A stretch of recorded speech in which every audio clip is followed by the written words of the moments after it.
All right, you guys. So today, this is going to be my spoiler review for The Last Jedi. If you have not seen The Last Jedi yet, please stop this video right now because we are going to go over major spoilers from The Last Jedi. If you have not seen this movie, you do not want to hear these spoilers. You want to, and honestly, I really want you, if you have not seen the movie, go experience the movie yourself first before you watch any spoilers or get any spoilers. If you've been able to avoid spoilers to this point, hopefully you've been able to, but I know it's been very, very difficult. And the reason why I say that is because this particular Star Wars film has probably been one of the more divisive Star Wars films in history. And I will also include that with the prequels as well, as divisive as those films were. And clearly there were issues with those films. Okay, guys, so this movie to me kind of felt a little bit like Battlestar Galactica, mixed with a little bit of the Fifth Element, mixed in with a little bit of Twilight. And the reason why I say that is because you can see certain elements of those particular films in this movie. And to me, as a Star Wars fan, I appreciate Star Wars because for what it is and how it makes me feel, and again, I appreciate the lore and the characters that we've grown to love in this universe. So to me, having those elements of Battlestar Galactica, the Fifth Element, and Twilight just kind of made the movie seem out of place at certain times throughout this movie. Kind of sucked you out, and then there were great scenes that would suck you right back in. Right, you know, you're getting great information, you get sucked right back in. And then again, you have these scenes that would suck you right back out, and you're like, well, does this feel, you're questioning if this feels Star Wars to me, instead of saying, oh yeah, this feels Star Wars to me. Say what you will about The Force Awakens. The Force Awakens felt like Star Wars throughout the movie, even if it was full of fan service and was similar to certain beats in A New Hope, but it still all felt like Star Wars. Again, this particular movie at certain times did not feel like a Star Wars movie. You felt like you were watching something else. And that's very unfortunate coming from a perspective of a Star Wars. Start off with the opening scene, which to me is probably one of the most amazing scenes in Star Wars film history. And this movie is filled with certain moments like that are really going to stand out versus other moments that we've seen in this universe. We start off with Poe, and he's doing his flyboy jokes, and you know, he's doing this on hold thing with Hux, and you know, for the first couple of seconds the joke is cool, and then it drags on for a little bit, and then he says something about Hux's mother or something. And for a quick second, the joke may suck you out for a second, but the scene itself is so amazing. I think you just get sucked right back in. At least I know that's what my experience was with this particular scene both times that I saw it. Very, very cool opening sequence. Again, one of the best opening sequences in Star Wars history. So I really, really enjoyed it. Over to Ahch-To and Rey. and then this is where we are picking up at the moment where Rey is walking up to Luke, and she is handing him his saber. Now, this particular moment, as most of you know, has been well discussed among Star Wars fans and well anticipated between Star Wars fans to see what Luke's reaction was going to be when he saw that saber for the first time since it was cut from his hands over 30 years ago. So he gets the saber and he's looking at it intensely, and he takes it and he throws it over his shoulder. Now, at that moment, I think my first reaction was like, what the hell? And I think the majority of the fans were like, they had that same reaction. Now, to me, that particular moment right there, I didn't really like it because I think it really took a very, and maybe it's because of the sensitivity of being a Star Wars nut, a fan, that was a very crucial moment for a lot of fans. And I think Rian Johnson, trying to be different, and really, I really believe Rian Johnson was really shooting for making a movie that no Star Wars fan would ever anticipate anything happening. Whatever your theory was, whatever your guess was about anything about what's going to happen in this movie, Rian Johnson did his best to make sure that that's exactly what didn't happen. It's almost as if they went around and listened to all the YouTube channels and listened to the theories and said, oh, that's what they believe is going to happen? Okay, we're going to make them think this is what's going to happen, and then we're going to do this. You know what I'm saying? And it really, at a lot of times, felt like that in this movie. And I'm going to cover all of those moments where they kind of, you're getting this moment, and then they snatch it from you and do something else that you totally would not expect. And that's exactly what this movie was. There was a lot of moments that there was no way that you were going to be able to anticipate, even from the trailers, even if you saw the trailers. And that's another good point that I will give the marketing department for The Last Jedi. I think they did a really good job marketing this. None of the marketing gave away anything in this movie or led you to connect anything or anticipate anything in this movie, as far as I'm concerned. And I think you will find that a lot of fans will give you that same comment about this film. So, getting back to this other scene where Rey goes down to retrieve the saber after Luke has casually thrown it over his shoulder, like he's throwing salt on over his shoulder, and we pan down, and the porgs are jumping on the saber, and one of the porgs is looking directly down the shaft of the saber, and this porg is jumping on the saber. Now that was a moment where the joke absolutely landed in the film. Absolutely landed in the film. And there are a couple of other moments in the film where that type of humor, where it's not anything that is said, but it's something that is done, where the humor absolutely landed in this movie. There's a couple of times where Rey damages property on the island of Ahch-To. And I really don't want to jump around, guys, but I really don't want to cover every single thing on this movie. I don't want to make a long review here. So I may jump around a bit. I'm just going to hit the main key point. She's startled and she shoots, and she blasts through the wall of the hut, one of the huts on Ahch-To, and the caretakers of the island are looking at this blaster or this blast hole in the hut, and Rey says, "Oh, my blaster went off by accident while I was cleaning it." So it's really funny. And then there's another moment in the film where Rey is practicing with her saber, and she cuts the top of this rock off, and the rock falls and knocks one of the carts of the caretakers down the cliff and destroys everything. And there were those moments. There were very light and practical moments in this film that were very, very good and landed absolutely on point, and did a really good job of.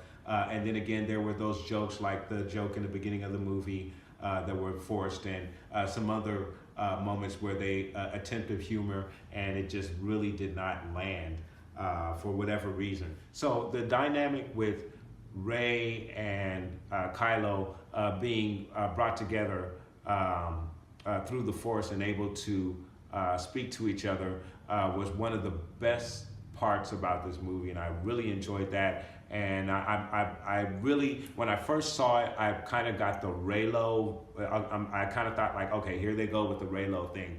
But I was actually willing to accept it because it was so cool to see them connected between the Force. And you even get at one point while they're doing one of the connections that they have, where Rey is underneath the Falcon and it's raining on Ahch-To. And I think she touches the water that's coming off the Falcon, and so, but she's connected with Kylo, and then after the conversation's over, Kylo wipes his face, and the rain is in his hand from Ahch-To. So it was really cool to have that dynamic of something physical being transferred from miles and miles away through the Force to another person. So that was a really cool Force dynamic to have, and really cool to see that introduced into the lore of Star Wars and Force ability. So I really enjoyed that, and I thought that was really, really cool. And I really enjoyed those moments between Rey and Kylo and their connection through the Force throughout this film. Now, during these conversations that she had with Kylo, Kylo revealed to her what transpired, or his version of what transpired between his uncle and himself at the Academy, and why the Jedi Academy was destroyed and burnt down. So then that causes this confrontation between Rey and Luke, and she's immediately fighting him with her staff, and Luke does this very cool maneuver where he grabs this iron rod off of something, I forget what it is, and he uses it, and he's fending off Rey, and they get into this little mini battle, really, really cool. And then Luke stumbles back, and then we get the iconic line, "This is not gonna go the way you think," and that's when Rey ignites her lightsaber, and and of course we saw that particular moment in the trailer as well. So that was a very cool scene, and actually one of the moments that I actually really enjoyed in this film. So another very cool moment in this film is where Rey is looking around the island, and she looks down into the water, and she sees this X-Wing underwater, and you're like, holy woo! You know what I'm saying? I know that ship. So very, very cool, and I really enjoyed that moment as well. And then another very cool scene is where you have Luke has run off after he's tossed his lightsaber, and he's locked himself into his hut, and the next thing you know, the door goes blasting open, right? And you're like, and the first thing I thought was like, damn, Rey, you know what I'm saying? I thought she force pushed it, right? But no, it's Chewie. And you get this moment with Chewie and Luke, and it's a really cool moment. And at first, Luke is very, very excited to see Chewie, but then he says, "Where's Han?" And then that's when we cut back to Finn, back to the Resistance. So in regards to the island and Luke, there are some really cool moments where you have Luke, and he's fishing, and he's doing this, and he's got this long staff, huge long staff. I mean, the staff that's, and as you guys know, you saw the movie, he's swinging on the staff, and he's fishing, and he's Very cool doing all this stuff, and then he's doing the little milk thing with the nipple thing. Not one of my favorite Star Wars moments, but okay, we get it. He drinks the green milk, and the milk drips and hits his chin, which was a very cool, lighthearted moment. I enjoyed that as well. And then the way the animal looks at Rey, thought that was really, really cool. Enjoyed that as well. Some of the other moments that really, really worked for me in regards to the island, the moment where Rey follows him to the tree where we find the books are at, and that's where Luke starts to become intrigued with Rey because she seems familiar with the tree. And another thing that makes me think about is that, there's still a lot of mystery surrounding Rey. Like, why does she recognize that tree? What's so familiar about the tree in the books to her? Why does she remember these things or have some kind of, I think in this movie they really still want to keep Rey's background a mystery, and also in regards to her lineage. As you guys know, well, we all know what her lineage is been portrayed to be in this film during one of the times where she is communicating with Kylo. Kylo somewhat reveals who her parents are. However, what I want to say to that is I believe that he may have been lying to her because obviously, as we know, he says that her parents were a couple of junkers who sold her for drinking money and ended up dying and being buried in the sands of Jakku. Now, that could be very, very logical. However, if you go back to the flashback of Rey watching her parents leaving Jakku, that spacecraft, who we assume is Rey's parents leaving Jakku, I should say. But if we are to believe that is her parents that she is looking at flying away from her, that craft is a very, very expensive looking craft to me. That is not the craft that I would see junkers having. So I really do wonder if Kylo was lying to Rey about her lineage. Now, I've heard a lot of people say that they're glad that Rey's parents are nobodies because it proves that anybody can be a hero, anyone could be a Jedi, anyone could be as strong with the Force. You don't have to have lineage that is strong with the Force in order to be this strong as Rey is in the Force. However, I really have to disagree with that. I mean, I'm not saying that she has to come from great lineage, but she has to come from something. I mean, even Anakin was supposedly born of the Force.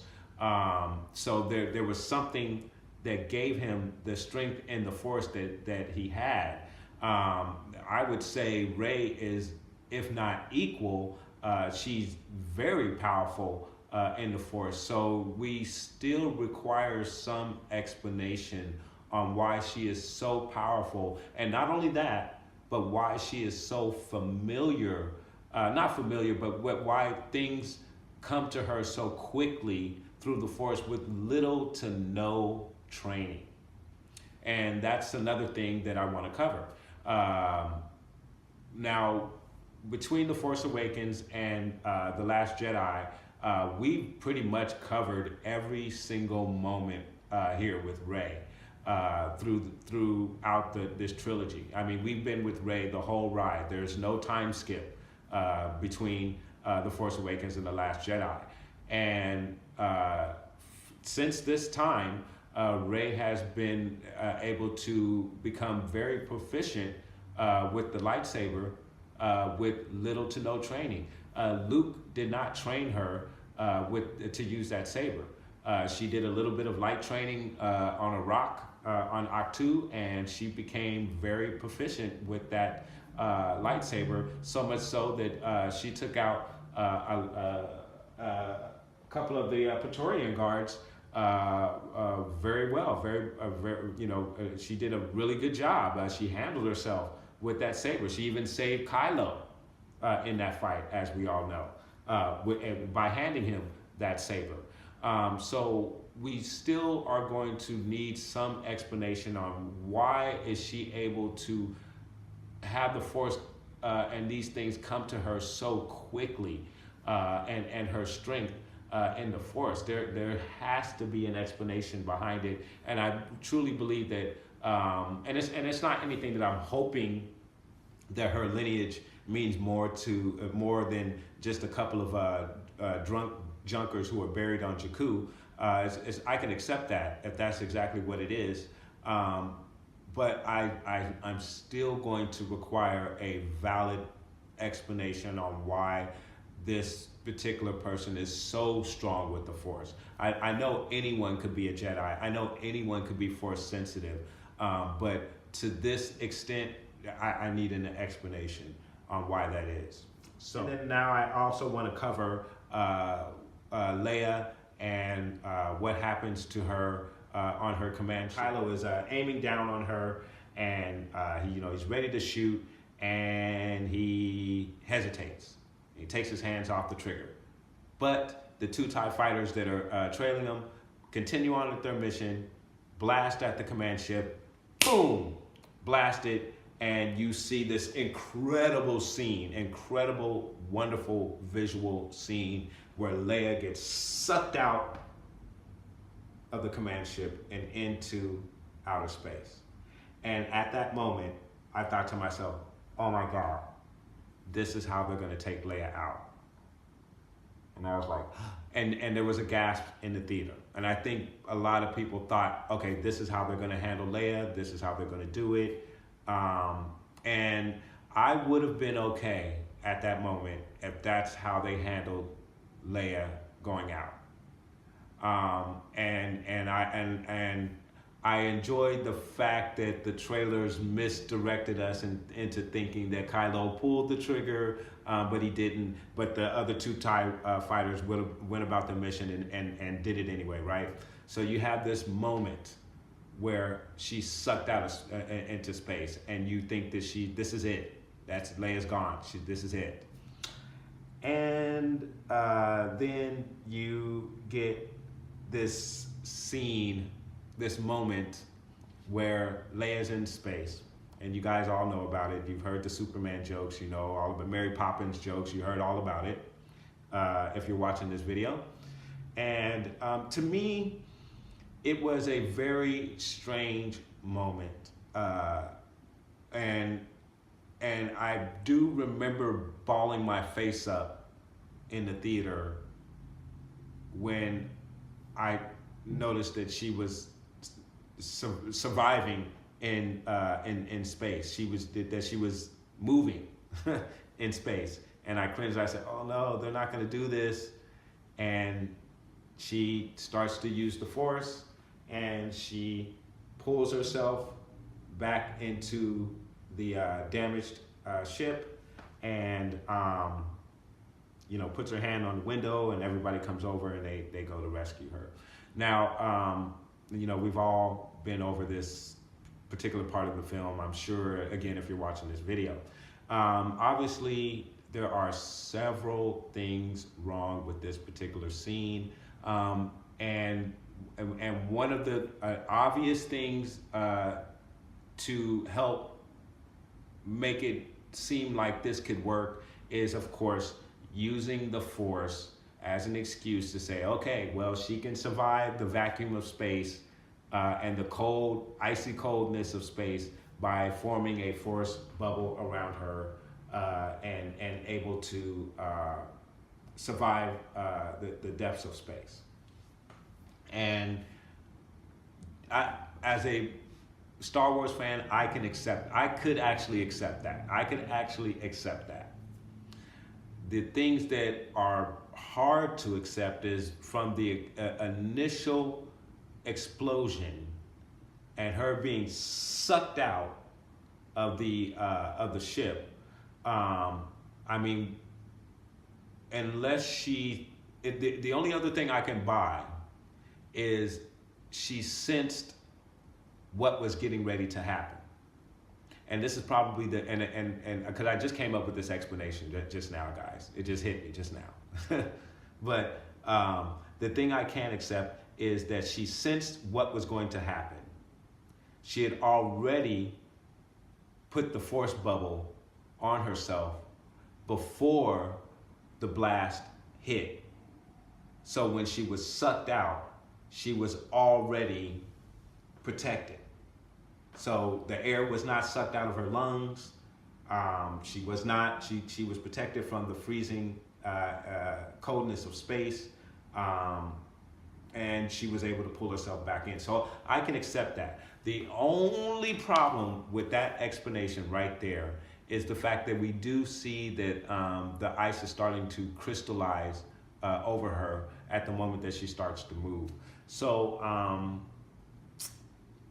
I can, as a Star Wars fan, I can trick myself into thinking, okay, I can buy that because the Force explains everything, type of deal. So whole mission with Finn and Rose. Now, I'm going to start with Rose. I thought Rose was a great character. I love the actress, and I do apologize, I forget her name. But I thought she did an excellent job. I thought she was very believable, and I really did enjoy the Rose character.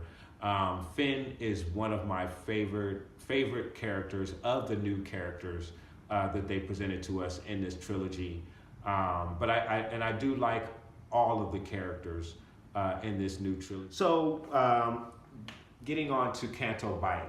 Now, in all honesty, you could really cut that whole thing with Canto Bight out of the movie, and I think it would serve the movie absolutely well. I don't believe that Canto Bight was necessary. It was visually stunning.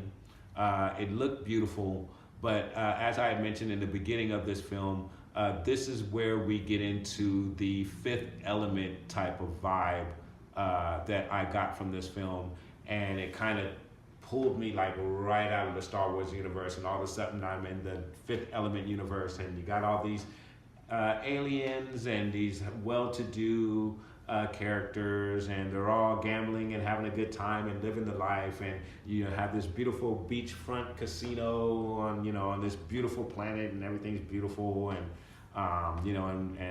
Finn and Rose have gotten there, and they've crash landed or parked their ship somewhere where they shouldn't have parked it, and this guy snitches on them and has called the authorities, and the authorities are now looking for Rose and Finn, and Rose and Finn go off on this adventure looking for this guy, and they along the way we get some political information in regards to what Canto Bight is all about. It's a well-to-do society of people who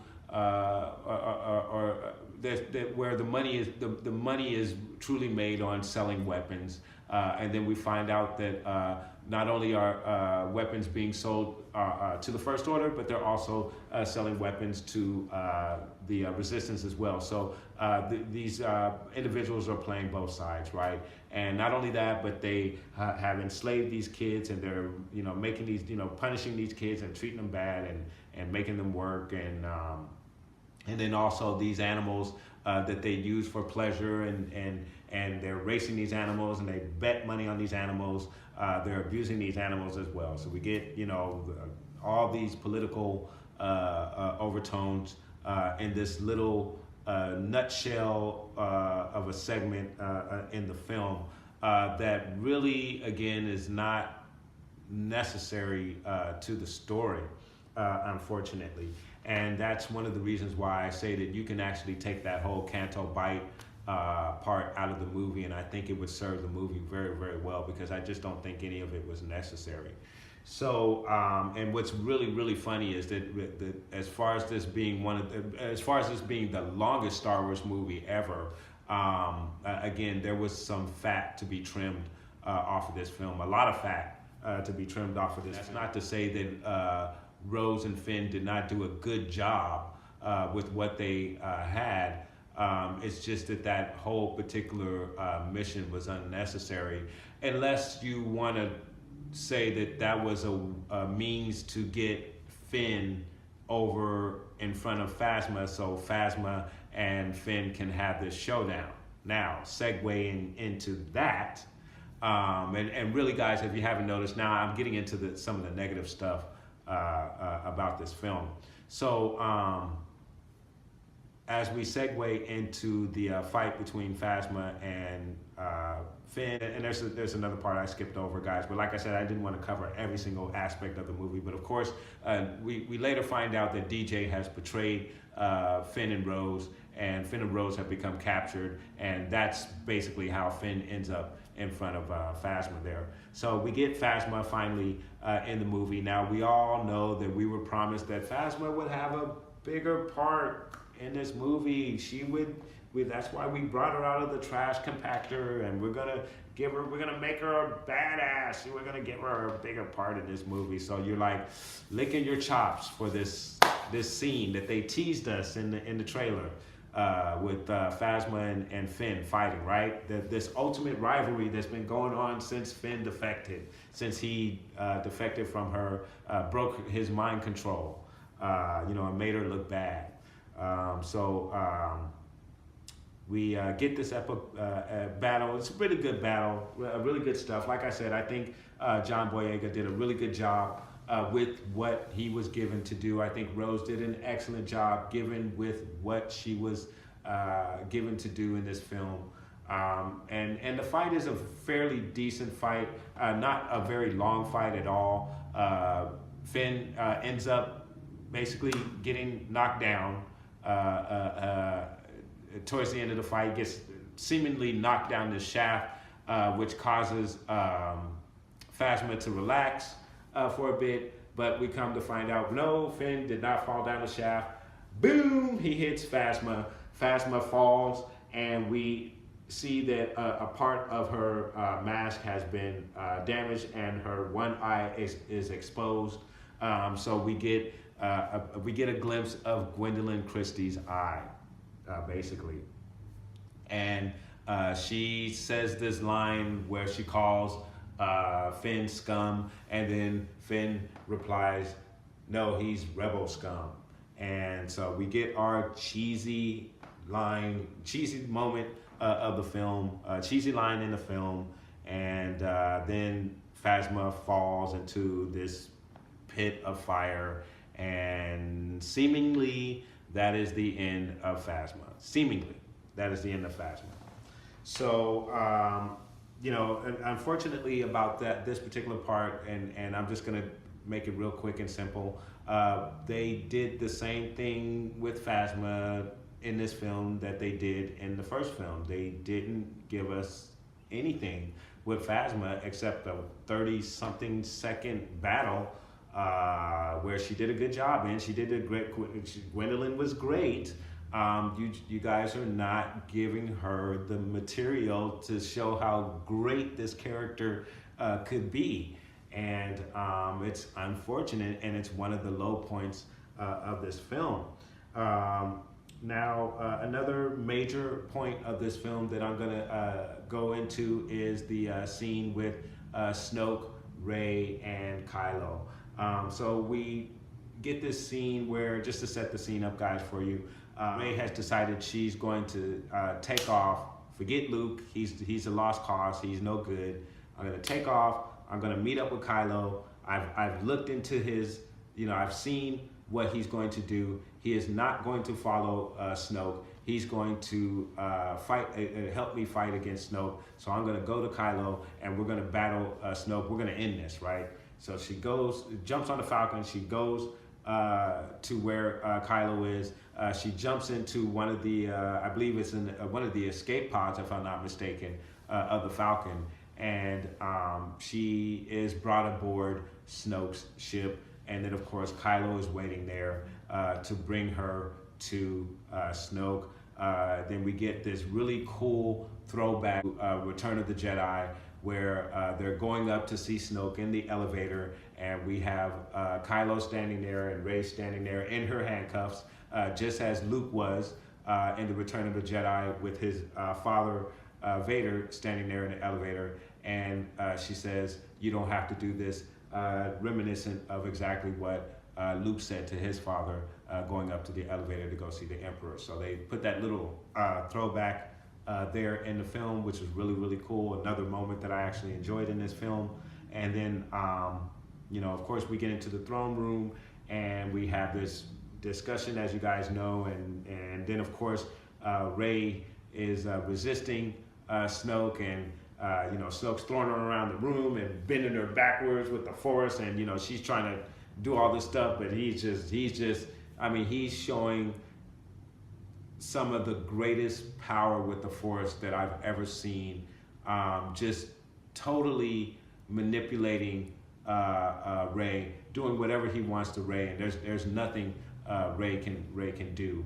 And so he's, after she struggled and she can't do anything against him, and he's got Rey in this Force hold, and he's commanded Kylo to strike her down, and Rey is still convinced that that's not what Kylo's going to do, and Snoke is sitting there, and he's gloating right there on his throne, telling Rey that you silly girl, he can't betray me. I know what's going on in his head. Nah, nah, nah, nah, nah, nah, nah, nah. Just getting all full of himself. Meanwhile, the lightsaber is twisting and turning right next to him, just making all kinds of scraping noises, got to, on his throne. And this man, with all of this power, this ultimate power, who has risen to take control of this mighty First Order, and and Kylo's getting ready to take Rey out, but he's doing this secret little thing on the side with his hand, twisting the saber and all that, and then all of a sudden we get the saber ignited, and you look, and the saber has gone through the side of Snoke, and he's sitting there just stunned, had no clue that this metal saber that was scraping on his throne was being twisted and turned while he was gloating and went through his side. This powerful being is taken out in probably one of the worst ways that I've ever seen. It's not, and I don't mind that Snoke was taken out. That's not what bothers me. I don't have a problem with that. Even though we didn't really get an explanation on who Snoke is. However, I do have a theory on that as well. But the thing that bothered me was I just didn't like the way that Snoke was taken out with the saber being twisted and turned right next to him. I really feel like a person of his knowledge and power. Let's put it this way. There's no way that the Emperor would have been taken out in that manner. There's no way. The Emperor would have saw that coming a mile away. I truly believe that. And we were built up to understand that Snoke was more powerful than the Emperor, more powerful than Vader, and this powerful being was taken out by a lightsaber that he did not realize was being twisted and turned towards him on his throne, right next to him. That's very hard to buy. That's very hard to buy. So I didn't like that part of it, obviously. But again, it's not that they killed Snoke off. That doesn't bother me. I understand it. I get the fact that Kylo took his opportunity, and I get the fact, and I also see that Snoke, what Snoke thought he was seeing in Kylo's mind was that he was going to take out the person that was in his way, but he didn't know that the person that was in his way, or he didn't know what the person that Kylo was thinking was in his way was Snoke himself. So I get that Snoke didn't see clearly what Kylo was actually thinking. he just assumed that the person that was in his way that Kylo was thinking about was Rey. No, he wanted Rey as his apprentice. The person in his way was Snoke. I get that. So I see why Snoke couldn't see that he was being betrayed by Kylo. I get that. Why did Snoke not realize or hear that this saber was being twisted and turned on the side? That's the part that I can't buy. And maybe you can explain it by saying, well, he was so focused on his apprentice and what was going on in his apprentice's mind that he didn't focus on the saber that was being twisted and turned on the side of him. Yeah, that could have happened. That could happen. But I still don't like it. It seems a real cheesy way to take out this guy who rose to control the First Order, and he was built up to be better than the Emperor, and I will not buy for a second that the Emperor would have been taken out like this. So on a lot of levels, the Snoke character is a bit of a failure to me in this franchise. So much so that if Hot Toys was to release a Snoke figure today, after me seeing The Last Jedi, I would not buy that figure. I wouldn't buy that figure because I don't want that figure, and I no longer care about Snoke. I don't care who he is and what he did and how he got there. I don't care. And hopefully they will put that information in a book, and I can go to one of the YouTube channels who will actually read the book, because I'm not going to read the book, and then I can find out how Snoke rose to control the First Order and how he came to be and why he's so powerful, and I can say, oh, okay, that's who Snoke was, and then I'll at least have the knowledge of who Snoke was. But I really don't, it's not, I don't care who Snoke is anymore. I don't care. I don't care. Sorry. But, you know, he was cool. He was a device, and he was a device that was used to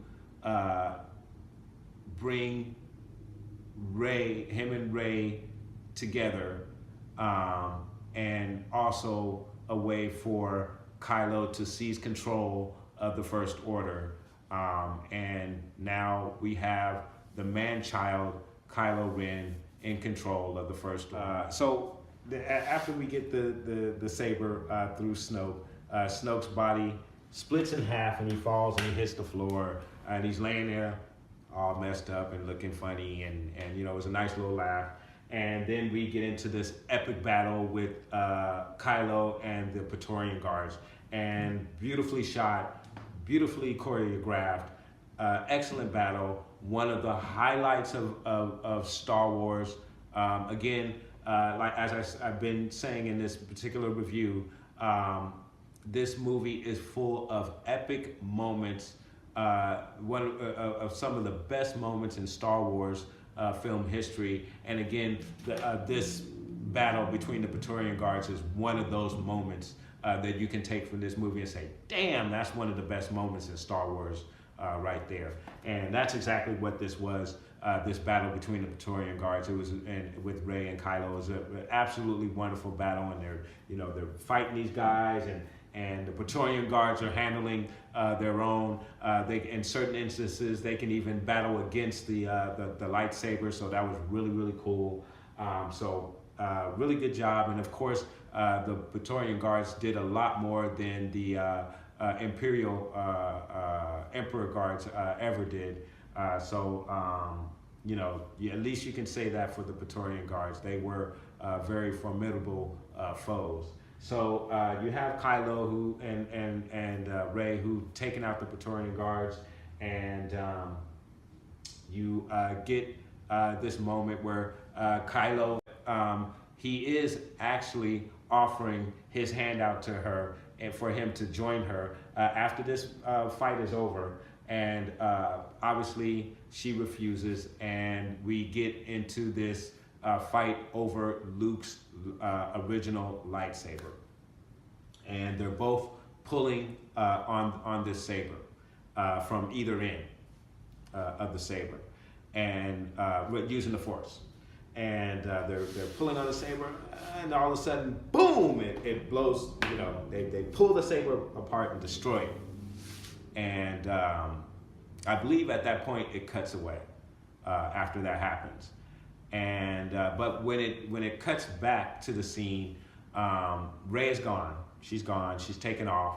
The saber is missing. Both pieces of the saber are missing. And Kylo's laying there, and he's unconscious.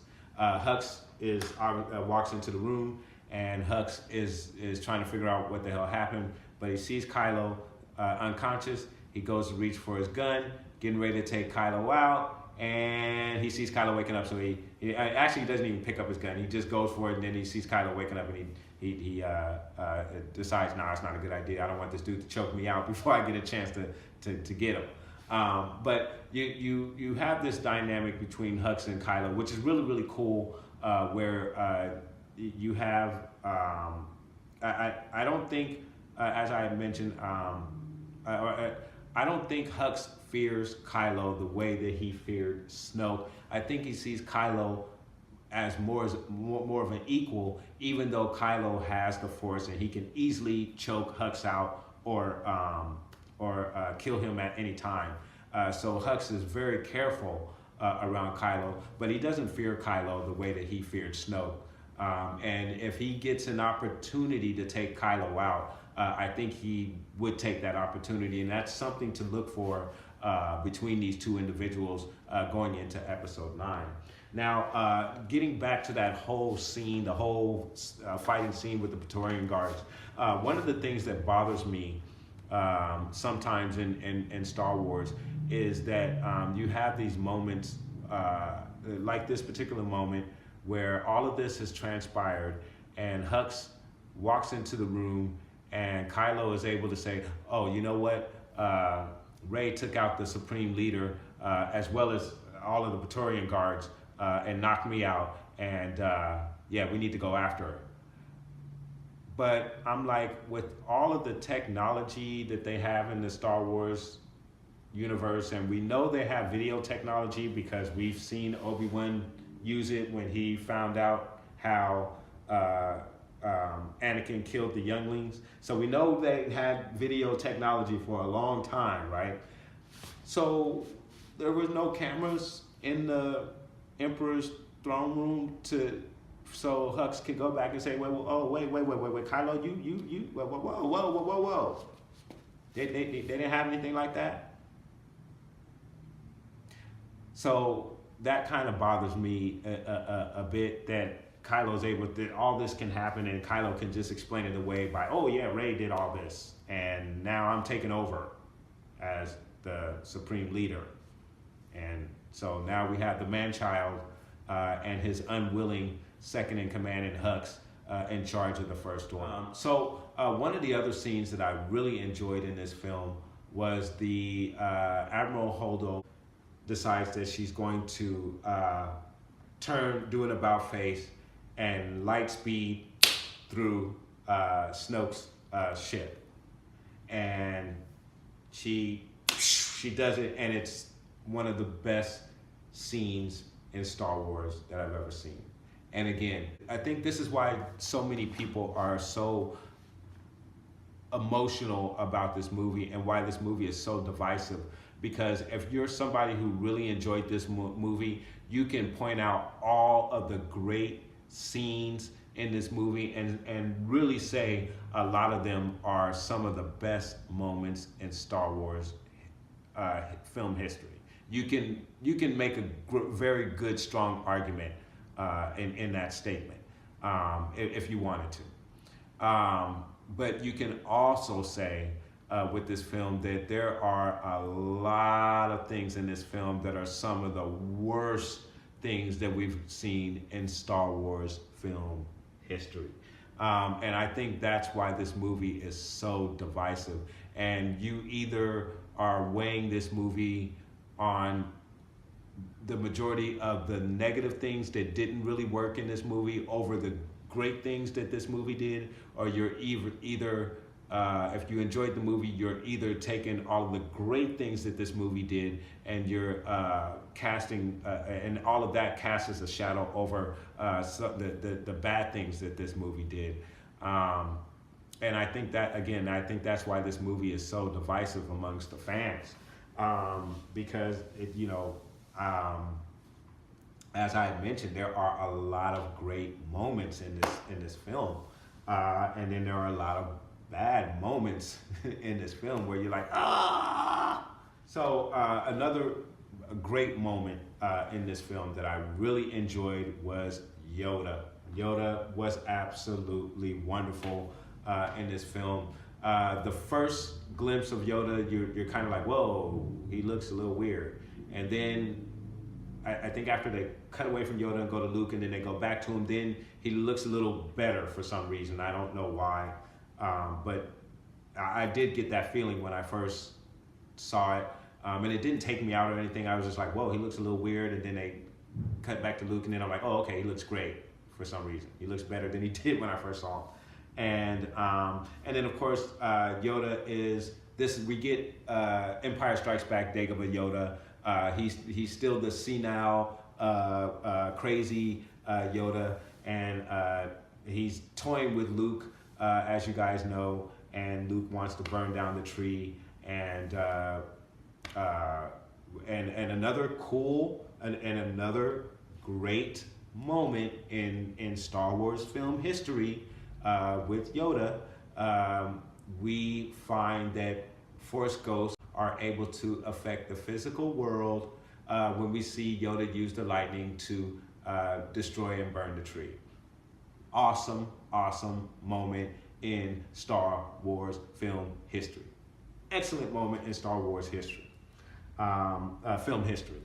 And, so again, I really enjoyed that scene. I thought it was a really great scene. So we get the Resistance hold up on this base on Crate.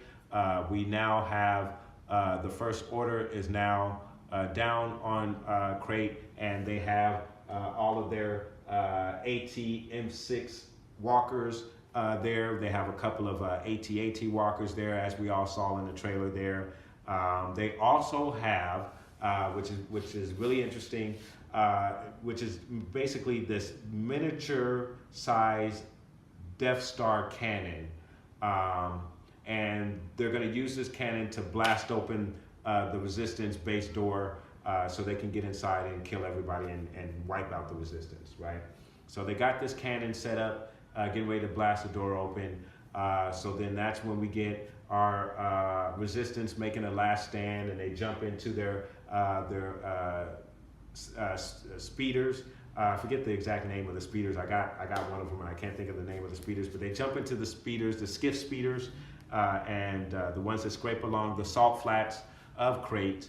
And they're going out and they're attacking the First Order, making a last stand, and attempting to take this gun out. They can seemingly peel the base door open. So they're on the attack, and the First Order releases their fighters out, and they're taking out the speeders. The speeders are going down, right? And these speeders are old. These speeders are actually have been around since the original trilogies, which is really, really cool. So these are very old vehicles. This isn't anything new. This isn't new technology. These are vehicles that have been sitting in this base since the original trilogies, right? So then, of course, we get into this really cool battle on Crate with the fighters and everything going around, and then we see this shadow of this ship on the ground, and of course it's the Falcon, and then we get this absolutely wonderful line where Kylo goes, "Get that ship!" And, shoot down that ship. Like, he is just furious to see that ship because it reminds him of his dad, and it really great moment, and I think it made everyone laugh, and it was really cool. So we get so the Falcon is able to draw the ties away from the speeders because it's taking out all the speeders. They're taking out all the speeders, so they get the Falcon to draw the ties away, and that's when we get the little chase scene with the Falcon that goes down inside of the planet Crate, and then you get the epic. I forget the name of the theme, but it's the TIE. I think it's the TIE fighter chase theme. I forget, but it's the so reminiscent and so nostalgic, and you get that music playing while the Falcon is flying through the inside of Crate. It was really cool. Great scene right there, and one of the best moments of the film as well. They've taken out so many of these of the skiff speeders. Now the resistance fighters are in retreat. They're like, you know what? Forget it. We're no match for them. We got to go. Let's get out of here. And Finn says, no, I'm not doing it. I'm going in. I'm taking the gun out. I'm taking this gun out, and I'm gonna sacrifice myself, and I'm gonna do it. And at that moment, I said to myself, oh, they're finally going to do Finn some justice. I did not want to see Finn die. I can tell you that right now. He's one of my favorite characters of the new characters. I didn't want to see him die, but I've been so disappointed on how he's been handled that I felt as though, okay, the character can be redeemed if they give him this great heroic moment where he takes out the cannon that's gonna split open the door. So I'm like, okay, they're gonna give him this moment and save the resistance, buy them some time so they can find a way to get out of this situation. So he's gonna die the ultimate hero. So he's in his skiff speeder, and he's flying towards the gun, and he's just about to take the gun out, and Rose is looking back, and she's saying, no, Finn, no, don't do it. And then we cut back to Finn, and Finn's getting ready to ram into it, and he's getting ready to have his hero moment, and you're like, oh, all right, damn it, Finn, do it. And then all of a sudden Rose comes in and knocks Finn out of the way of the cannon, and the skis, both their skis go flipping, and then somehow Finn gets some minor scrapes and bruises out of this high-speed collision with these two speeders. And there's no explosion. They just hit each other, and some pieces go flying, and they flip, but it's all good. And mind you, these speeders don't have there's no roof on them. So I don't know how they didn't get thrown out of the speeder. But anyway, she crashes into him, and they have this moment in the middle of this battle that's going on. That there's all these AT-M6s that are sitting there in front of them with AT-ATs in the First Order and Kylo Ren, and they're sitting out there on the salt flats, and they decide to have this moment to kiss. Now I'm like, well, what? What's going? Well, why this moment now? Isn't there some drama going on? Isn't there something going on right now? So they had this moment that really felt forced and a bit out of place, but it was what it was. So they give Finn that moment, and they take away a great heroic moment, in my opinion, from Finn that would have really did the character justice and really would have redeemed what I feel is, unfortunately for John Boyega, is a character that's just really, they're not giving him good material. There's not good material for this character. He's just, the first film he was comic relief.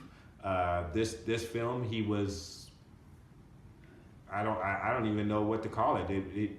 He was useless in this film, and he was about to have one of the best moments in Star Wars history, and then they took that from him. I'm like, well, damn. Okay, all right. Well, at least he lived. So Finn lives, I guess, to do something else another day. So that was all right, I guess. So then we get again, and I'm just going to skip forward a little bit, but we get another epic moment in Star Wars film history.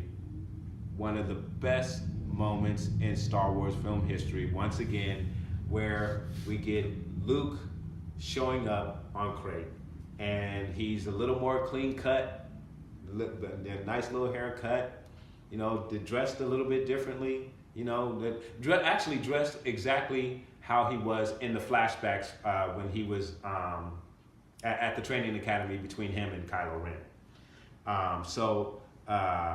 You know, and we get this great moment where he sits down with Leia, and, you know, obviously we all know this is the last time that we're going to see Luke and Leia together. So it was a very emotional moment, and she makes a very good joke about her changing her hair, and, you know, absolutely wonderful moment with Luke and Leia there, and, you know, and it was really enjoyable. And Luke hands Leia the dice from the Falcon that he took from the Falcon, and you know, and then they have this very cool discussion about Kylo, where Leia states that she knows her son is gone. Luke says something to the effect of nobody's truly ever gone. And he also mentions that to her that, you know, I'm here to face him, and she says she knows. So there we get the acknowledgement that, okay, Kylo Ren is the bad guy. And then we also kind of get a hint that that there won't be a redemption for Kylo Ren. Now, I'm not saying for sure that there won't be a redemption for Kylo Ren, but the fact that his mother says, I know my son is gone, I think hints to the fact that, okay, this is a character that's not going to be redeemed. This is going to be the bad guy that we're going to get for episode 9, now that Snoke is gone. Okay, but then again, I also have a theory that may contradict that. So we'll see, and I'll let you guys know what that theory is towards the end of this video. So getting back to Luke, so Luke goes outside of the base to face Kylo Ren, and you know, so he gets out there and he's standing there, and you get this epic line from Kylo Ren: "Point every gun at that guy right now," or something to that effect. I don't know exactly what the exact line was. So there, you know, you get all these AT-M6 shooting down at Luke, and you got it, just everything. They're just blasting, they're just destroying the area, and there's just nothing but just red shooting all up, and you're like, damn. Oh, let me say this as well, guys. When Luke stepped out there at first, before they did all the bombarding shooting, I thought to myself, oh my God, they're gonna show Luke tossing these tossing these AT-M6s around. He's gonna be throwing stuff around. He's gonna be cutting through stuff. I just said, oh my God, they're gonna make Luke. They're gonna show us the mighty power of Master Luke. Is what I thought. That's what I was thinking. And then you get this great line from Kylo. They're bombarding him.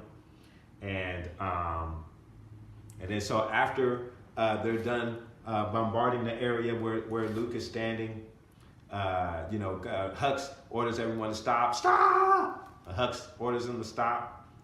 They stop. The dust settles. Luke steps out. Dust is off his shoulder. Did the little Jay-Z. Dirt off his shoulder. Now, as you guys know, there were some people who liked that moment, thought it was cool. Some people were like, I don't like that moment. I'm kind of in the middle of that. I don't like. I thought the moment was cool, but at the same time, it's kind of like I I don't know. You know what, guys, I don't know how I really feel about that. Yeah, I don't know how I feel about it. On a certain level, I think it's cool, but on a certain level, I kind of wish he didn't do that because it's too hip hopish or it's too pop cultural. I don't know if that's something that Luke would do. Maybe that's what it is, more or less. That I don't know if Luke would have did something to that effect. I don't know. I don't know. There's a lot of things about this film that still confuse me, guys. So you're gonna have to excuse me. I'm probably gonna need to see the film like 6-7 times before I can truly figure out how I feel about everything in this film, because it's just such a polarizing film, and there's so much to take in and so much to accept and so much that you have a hard time accepting with this film. So getting back to the action, so he dusts himself off. So Kylo Ren says, you know what, take me down there. I'm gonna face this guy. So Kylo Ren steps down there, and he's getting ready to face Luke. And and Kylo Ren does his infamous stomp with the saber, which was really cool, and I thought that was a really nice touch, since they didn't include it in The Force Awakens, for them to include it here. So I really like that stance, and I really like the dialogue between Kylo and Luke before the fight, and I thought it was really, really cool. And then guys, I didn't catch this the first time around, and I don't know how many people did catch any of this the first time around. I heard a lot of people admit that they did not catch it the first time around. But there's a moment where Kylo scrapes the salt off of the crust of crate going into his stance, and the red dust comes up, and there's a moment where Luke shuffles his feet to get in his stance, and the sand doesn't, the red dust doesn't come up. And I didn't notice that the first time around. I also did not notice that the saber that Luke pulled out is the same saber that was just destroyed moments ago. And what's also funny is Kylo did not realize that the saber that Luke was holding was the same saber that he and Rey had just destroyed.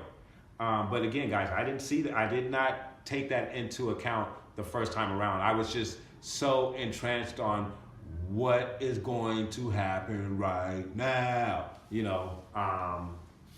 I think a lot of people were like that. I think that's why a lot of people miss those key elements of this fight. So they engage each other, and then you have these. Luke is doing these great maneuvers.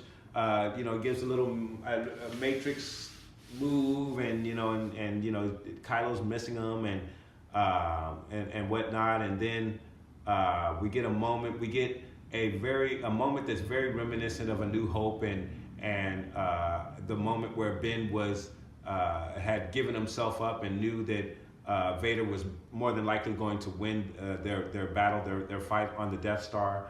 So Obi-Wan kind of holds his saber up, and of course Vader takes the advantage and strikes Obi-Wan down. And you kind of get this similar moment building in this fight between Kylo and Luke, after Kylo is attempted to hit him and missed a couple of times. Kylo goes into his motion to strike him down, and he strikes through him, and you're like, oh man, they did that. They did the New Hope thing. But Luke, nothing happened. He didn't strike him down. And Kylo's like, what the? And so Kylo takes his saber and thrusts it into Luke. And as we all know, Luke is not really there. He has used an incredible Force ability to project his image way across the galaxy to Crate, so he could stall the First Order so the Resistance can escape out of the back of the base, which they find out because they follow the Crystal Foxes, and as you guys know, Rey eventually finds out where they are. Rey lifts the rocks, and they all escape, and they all get on the Falcon, which is nice and cool, and that's a nice part. But getting back to Luke in that moment, so we get the reveal that Luke has used this incredible ability to project himself clear across the galaxy to stall the First Order so the Resistance can get away and live to fight another day and spark the rebellion that will fight against the New Order, right? So, great. But you also get this sense as well that, all right, Luke survived. He did something awesome. I was clapping. I think the whole theater was clapping when we initially got that reveal that he did this ultimate power of projecting himself across the galaxy. And then you're like, all right, that's cool. Now Luke he's gonna be chilling. He's gonna chill out. We're gonna see him again. And then they're still kind of hanging there with Luke. And then you see Luke kind of struggling a bit. And then you're like, oh man, here we go. And Luke is on the rock. And then you get a really beautiful shot of him looking out, and he's looking at twin suns, just as he did in a new. Then you get the famous disappearing body, and the cloak falls to the rock, and Luke is gone. And I can tell you, I think my first initial reaction to seeing that was like, oh my God, they killed Luke off. Why did he have to die? And I also felt as though, I'm like, God, we didn't really, I really felt like we didn't, after waiting 30 some odd years to see what Luke has been up to and what has Luke learned through the Force, what Force abilities does he have now? And I'm like, I mean, I really felt like, man, I felt like a little disappointed, like, God, I didn't get enough of what Luke can do. I mean, the projection power was great to see him do that, but I'm like, well, what else could he do? I know he had some other cool stuff that he could do, you know, and we're not gonna get to see that, I don't think. And so I can tell you, my first initial reaction of Luke's death was of disappointment. And I felt as though we didn't get what we should have from this character that we've been waiting to see for more than 30 years. Some of us, some of us older fans, have been waiting a long time to see what Luke has been up to and what he can do. And I'm of one of those fans who are like, ooh, I don't know if we got enough. Or I know I didn't get enough of what I wanted to see from Luke. But we did get a really cool scene and power with Luke, but I don't know if I wanted to see more than that. So I felt a little dissatisfied with what I got with Luke, and now the fact that he's gone. And then I know that we may get Luke, Force Ghost Luke, in the next trilogy, and we do now know that Force Ghost can affect the physical world, as we saw with Yoda. So there still may be more for Luke to do from beyond the grave. All right, guys. So overall, I have to say that I did really enjoy myself watching the film, and it is most definitely a good time at the theater. As far as Star Wars movies go, in general, I would have to say that it's a fairly decent Star Wars movie, but again, it's not in my top 5 of Star Wars movies. I think that it would probably land. I mean, I haven't really thought about what order, where this particular episode would fit in my order of favorite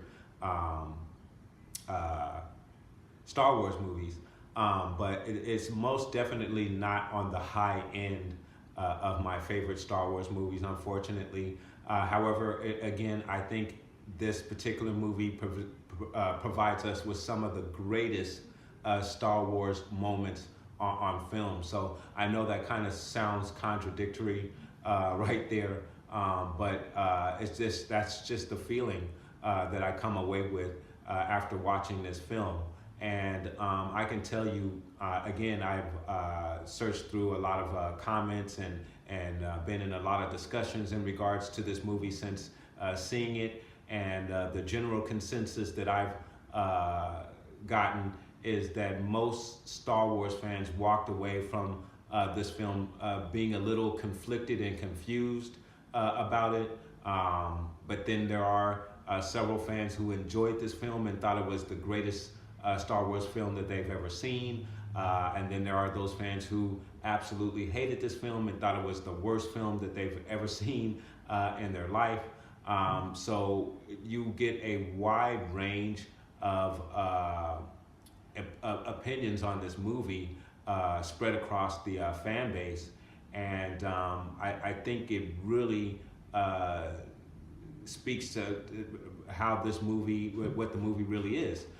It is a bunch of great moments mixed in with some very tough moments to accept and handle as a Star Wars fan. And I think, again, depending on if your opinion is that the bad stuff outweighs the good stuff, or if the good stuff outweighs the bad stuff, that most definitely is going to sway your opinion on whether this is the greatest movie that you've ever seen in your life, or if this is the worst movie that you've ever seen in your life. And I guess, in my opinion, the bad stuff maybe slightly outweighs the great stuff that you get in this film. And that's probably why, if I had to score this film on a scale of 1 to 10, this film would probably get a 7 in my view. It's not a great film. It is a good film. By Star Wars standards, it's not. It's by Star Wars standards, it's probably average for a film, in my opinion. So there it is, guys. That's my opinion on the movie. Those are my thoughts. But guys, I definitely want to know what your thoughts are.